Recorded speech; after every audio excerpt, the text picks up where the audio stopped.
आदाब, नमस्ते Fiji, a very good day। लजीज खाने, प्यारे प्यारे गाने, समाचार, चुलबुली पहेलियां, सुहाना सफर में 12 से 4 बजे तक रेडियो फीजी 2 देश की धड़कन पर।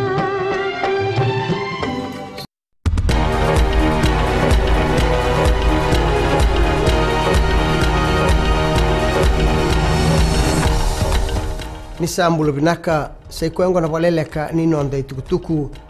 e warita na matenitu ni sa atu warau e na kena so mendo na umilabo kina World Rugby membaleta na kena sarabi na nonda bunua na soto ni rugby le abitu burubura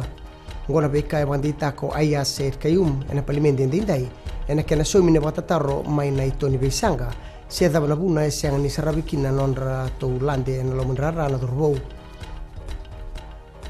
Oni sa wasal taki na leo ni banua monika ko ni ngole kina bal nimbule lebe suba wakina bal niwa mai rewanga ke lami ena buni kena balenga itoka na ngaunongo na bandondro ni wai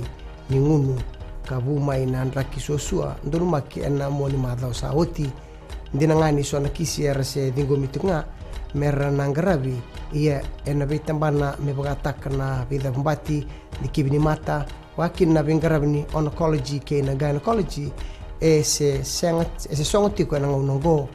na iwasala mai na ministry ni bula oya be kimuni na le bunua ke buka oni ngandreba amoni na ndikebi wa bunuai en na buguni be mate so en do maka moni na ngole kina bolni wa itale so me buka taki bolebu na sinu makoi wani buka sino suri ke na bua ya talendo na badal kai na mataka ni kuwa kalenga kina ndo na ngonela ambaki rusol ba Bingarabitiko na hotel na Grand Pacific Hotel. Bonto tiko mai ngone longo en andon na minivan kirtal na sono ni tokani. Bukadada ka na ngauna e donga kina ndon nduru ni liba na ven kausanir tiko mai. Ya berita kita manda ni andro onraiva na ngauna ya dukin na badalka. Ia na kabini kuwa esa ngai bandita mai na tamata de nebisa. Ni onraiva endo ver na didibaki kibal nimbula toso tiko na bibanga ngai ena buguni tikinongo kinangito e borita kana Fiji Rugby Union ni sianga ni tu endua na kokoa kina FRU mena taroba kina non rangole wangito ki balangi na dorbo ena rugby le abitu bunga na dorbo ersa ngole tiko ki bal honotani ena bukuni koniteraki kasianga ni ndua naka ena dakabra na FRU me bakani oya na non randingi Mai da bekir na leleka ni non de tuku ni wading binaka.